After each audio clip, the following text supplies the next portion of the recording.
नमस्कार, स्वागत है आप सभी का इंडिया वॉइस में। मैं हूं आपके साथ सुनील चौहान। आप देख रहे हैं हमारा एक खास शो 5 शहर 5 खबर, जिसमें सबसे पहले बात होगी गाजियाबाद में आदमखोर पिटकुल की खबर की। फिर हम आपको बताएंगे देहरादून में होने वाली मुस्लिम महापंचायत की। इसके बाद हम आपको नरोत्तम मिश्रा का कांग्रेस पर किए गए कटाक्ष के बारे में बताएंगे। फिर आगरा में कब्रों की चोरी की जानकारी देंगे और आखिर में चक्रवाती तूफान बिपरजॉय की तबाही के बारे में बताएंगे। तो चलिए शुरुआत करते हैं 5 शहर 5 खबर की।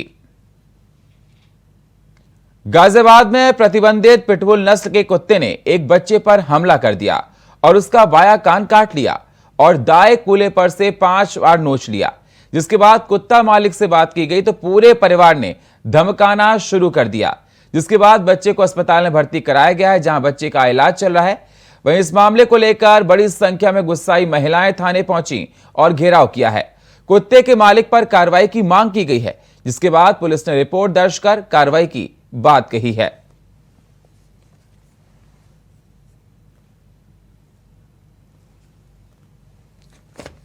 तो जिस प्रकार से देखा जा रहा है कि पिटबुल कुत्ते, जो ब्रीड था वो पिटबुल था और कुत्ते ने बच्चे को काट लिया। उसके बाद ये देखा जा रहा है कि काफी इस खबर पर हमारे साथ गाजियाबाद से हमारे संवाददाता नदीम शाहीन हमारे साथ जुड़ चुके हैं।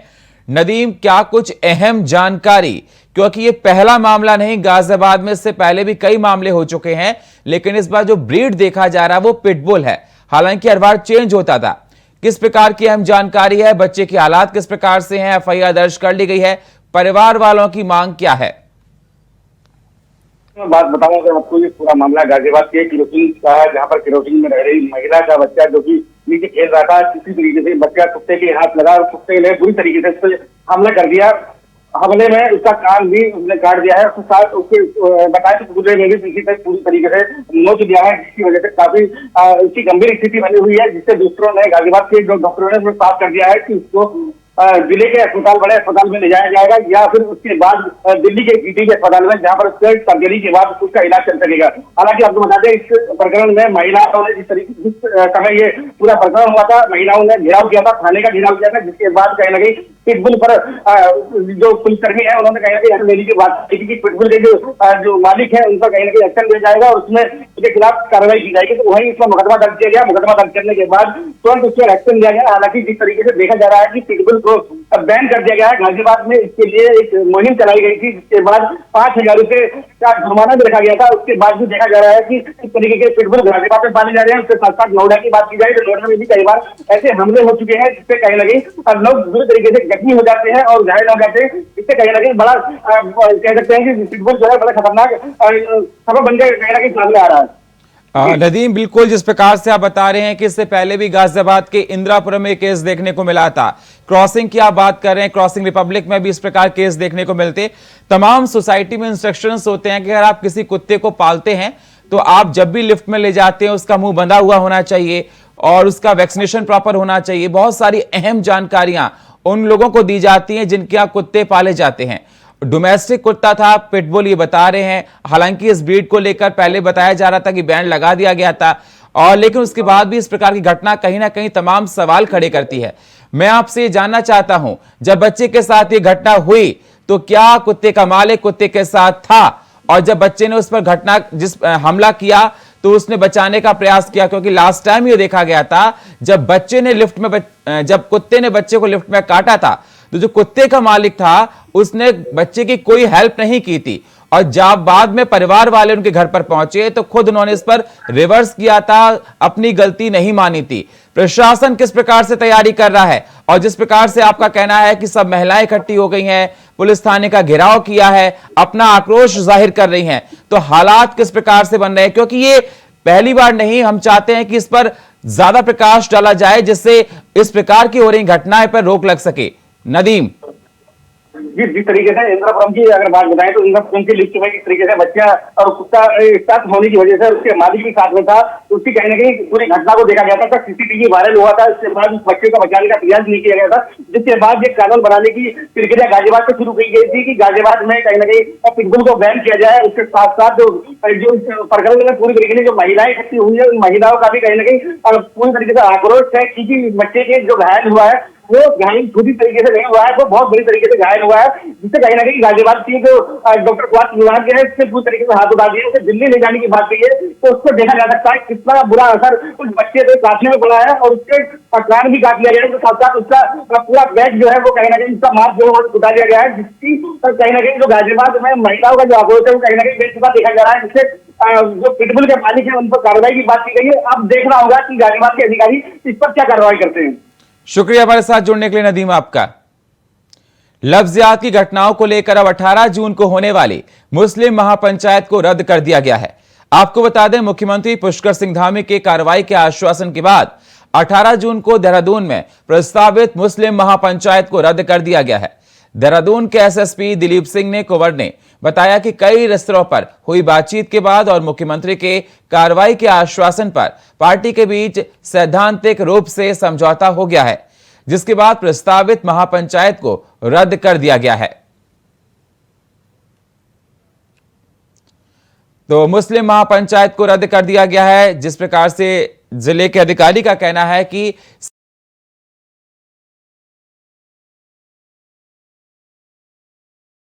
पंचायत होनी थी और सीएम के आश्वासन के बाद इस पंचायत को रद्द कर दिया गया है। 18 तारीख को जो महापंचायत का कॉल किया गया था देहरादून में, उन सभी पक्षों से हम पिछले 2-3 दिन से लगातार हम लोग बात कर रहे थे। कल रात को 11 बजे से लेकर 2 बजे तक हमने पुनः, मैं और मेरे प्रतिनिधि और आपके मौजूद लोग यहाँ पर आए थे, 2 बजे तक हमने वार्ता की, एक सैद्धांतिक समिति बनी और आज दिन में सुबह लगभग 12-12:30 बजे डीजीपी साहब से मौजूद लोगों की जो है फिर पुनः एक मीटिंग हुई थी और सभी अधिकारियों ने, सभी सीएम साहब ने बहुत गंभीरता से इनकी बात को सुना और उचित जो भी इनकी बातें उन्होंने कही उस पर बहुत गंभीरतापूर्वक उन्होंने उसको कार्रवाई करने के लिए आश्वासन दिया है कि 18 तारीख को जो महापंचायत का कॉल, तो जिस प्रकार से बता दें 18 जून को होने वाली महापंचायत जो मुस्लिम करने वाले थे उसको रद्द कर दिया गया है। जिलाधिकारी का कहना है कि आश्वासन मिला है सीएम की तरफ से इस महापंचायत को लेकर और इस पंचायत को रद्द कर दिया गया है, प्रस्तावित महापंचायत को रद्द किया गया है।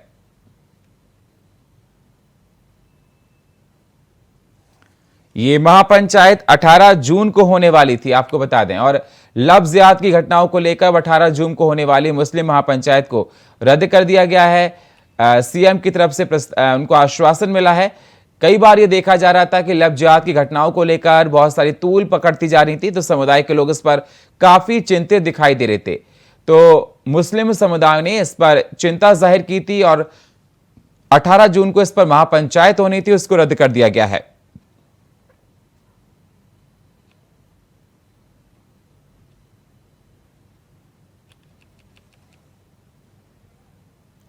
और इस खबर पर फोन लाइन पर हमारे संवाददाता अभय हमारे साथ जुड़ चुके हैं। अभय, क्या कुछ अहम जानकारी? 18 जून को होने वाली महापंचायत को रद्द कर दिया गया है सीएम के आश्वासन के बाद।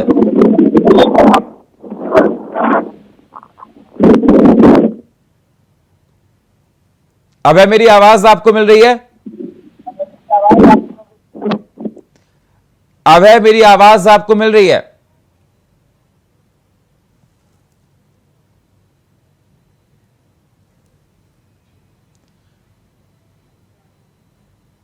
फिर से संपर्क साधने की कोशिश करेंगे अभय से, तकनीकी खराबी की वजह से संपर्क नहीं हो पाया। तो जिस प्रकार से देखें कि 18 जून को होने वाली देहरादून में महापंचायत को रद्द कर दिया गया है। सीएम पुष्कर सिंह धामी ने आश्वासन दिया है, क्योंकि लव जिहाद को लेकर उत्तराखंड में तमाम तरह की बातें निकलकर सामने आ रही थी, तमाम केस निकलकर सामने आ रहे थे। लगातार यह देखा जा रहा था कि लव जिहाद पर दोनों पक्ष, चाहे वो हिंदू हो चाहे मुस्लिम हो, अपनी अपनी बात को रख रहे थे। तो मुस्लिम महापंचायत 18 जून को होने वाली थी। अब आश्वासन दिया गया है सीएम धामी की तरफ से, जिसको लेकर इस महापंचायत को रद्द कर दिया गया है।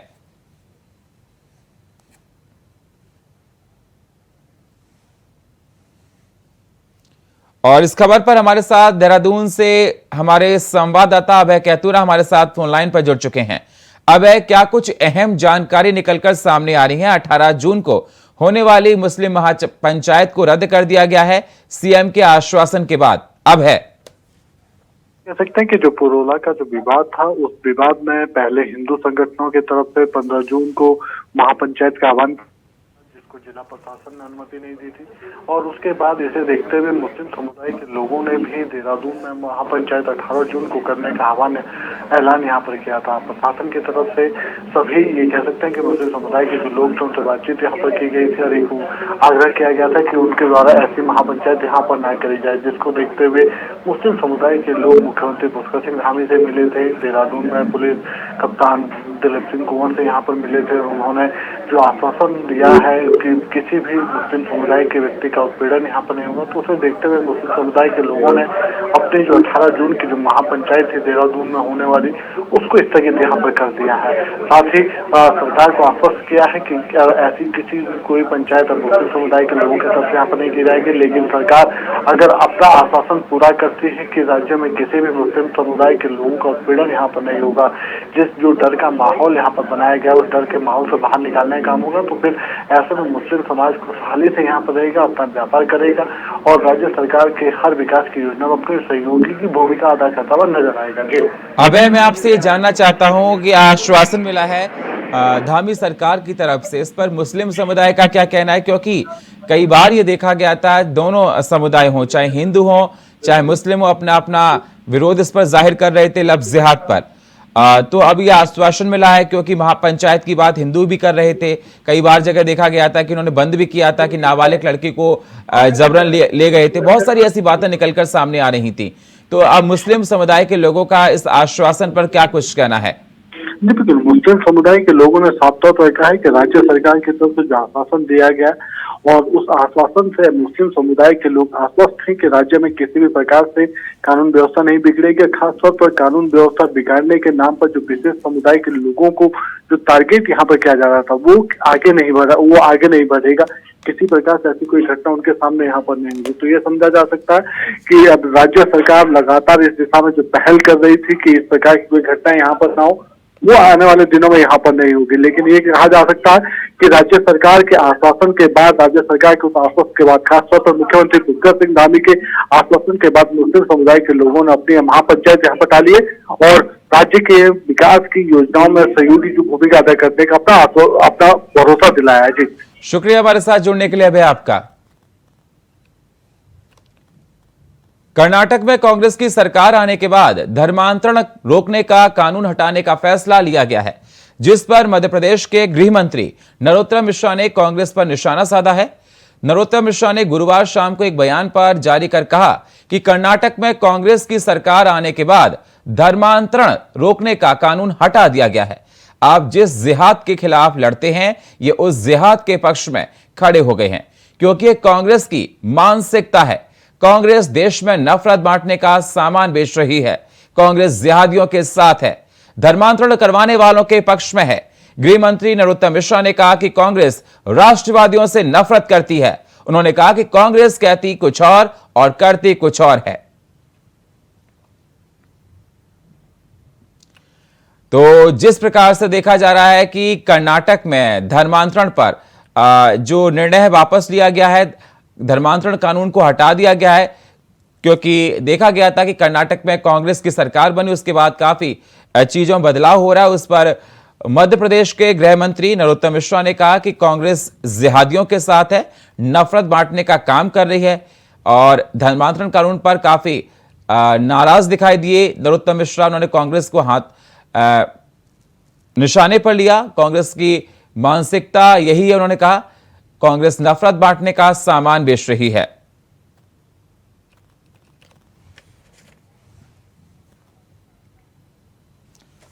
और इस खबर पर हमारे साथ संवाददाता राजेश आर्य हमारे साथ लाइव जुड़ चुके। राजेश, जिस प्रकार से देखा जाए नरोत्तम मिश्रा ने जो धर्मांतरण कानून है कर्नाटक में उसको कांग्रेस सरकार, जो वहां की राज्य सरकार, उसने वापस ले लिया, उसको हटा दिया है। उसके बाद नरोत्तम मिश्रा ने स्टेटमेंट दिया। उनका कहना है कि नफरत फैलाती है कांग्रेस और तमाम ऐसी बातें कही उन्होंने जो कि कांग्रेस के लिए बहुत ही चिंता का विषय है। क्या कुछ अहम जानकारी इस पर और उनके इस स्टेटमेंट को कांग्रेस की तरफ से क्या कोई प्रतिक्रिया आई है?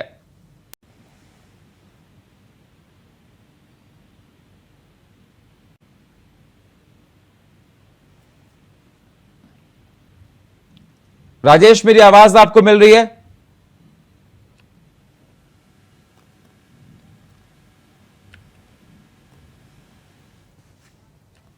शुक्रिया राजेश, हमारे साथ जुड़ने के लिए आपका।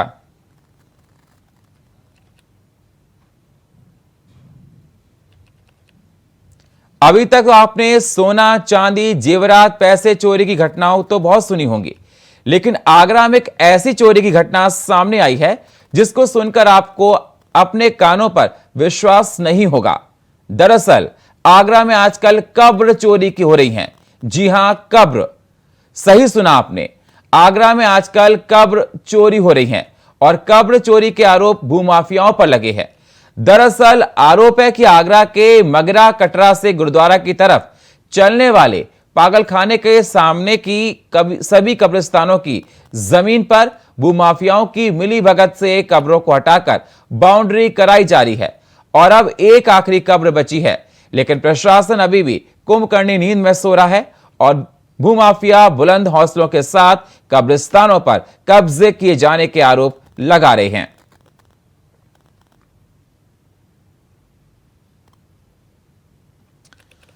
तो आपको बता दें, आगरा में कब्रों की चोरी हो रही है। जी हां, भूमाफिया उस पर बाउंड्री बनाते जा रहे हैं, उसके बाद भी प्रशासन इस पर कोई कार्रवाई नहीं कर रहा है।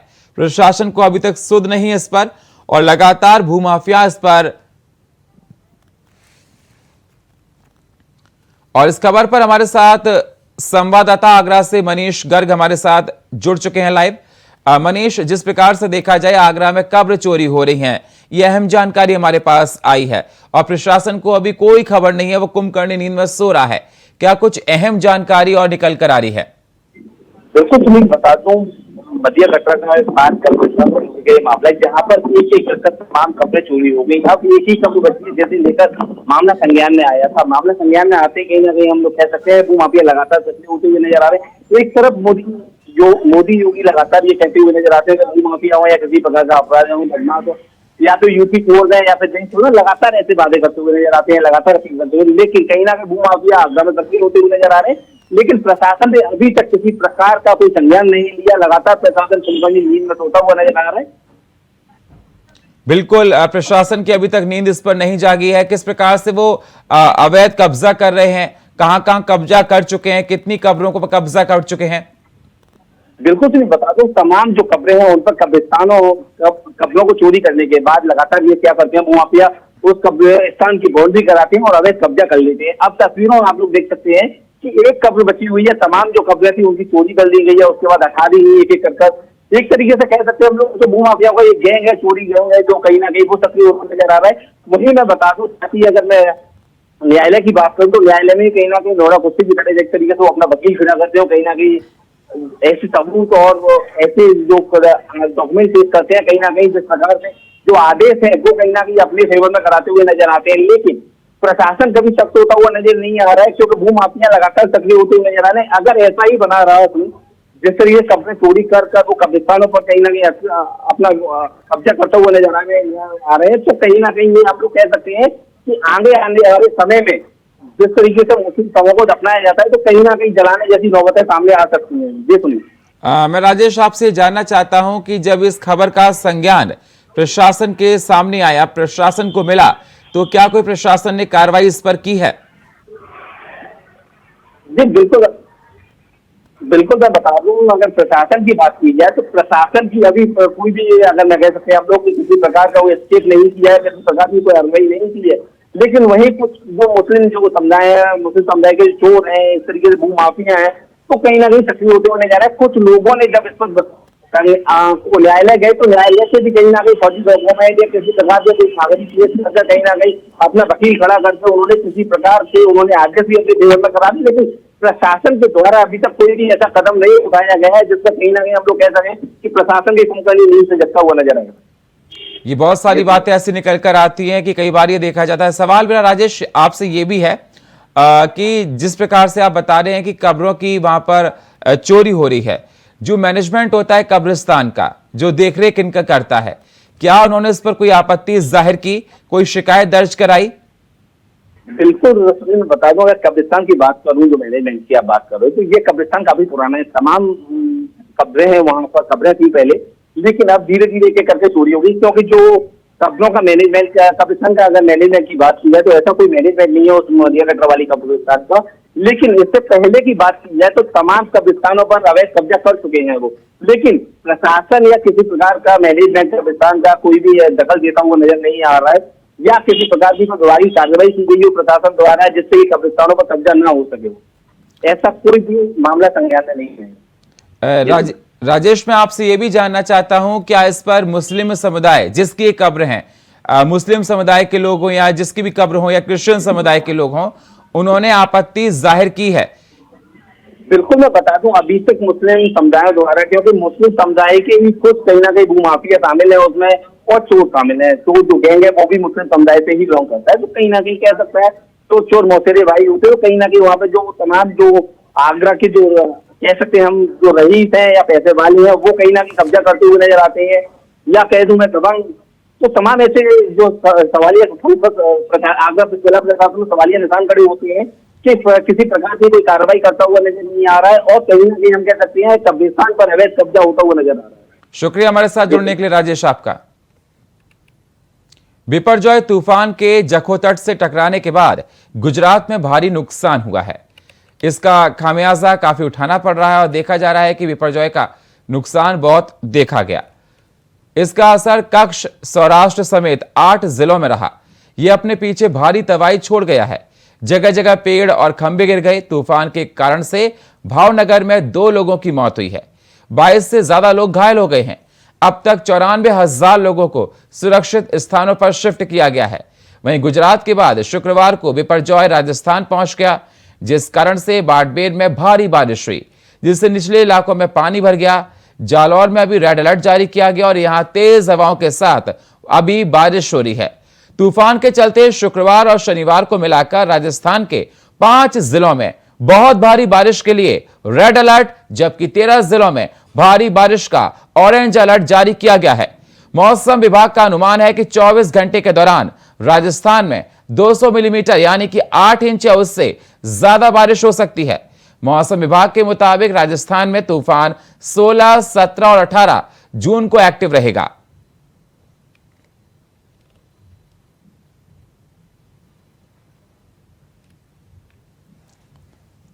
और इस खबर पर हमारे साथ न्यूज रूम से हमारे सहयोगी नितिन चौधरी हमारे साथ लाइव जुड़ चुके हैं। नितिन, जिस प्रकार से देखा जाए साइक्लोन बिपरजॉय का ये आतंक है, कहा जाए बहुत ज्यादा देखा जा रहा है। जगह जगह विनाश लीला देखने को मिल रही है। पेड़ उखड़ रहे हैं, घर समा रहे हैं, बहुत जगह जलमग्न हो गए हैं घर। तमाम तरह की परेशानी है। लगातार एनडीआरएफ, एसडीआरएफ इस पर रेस्क्यू ऑपरेशन कर रहा है, लोगों को बचाने का काम किया जा रहा है।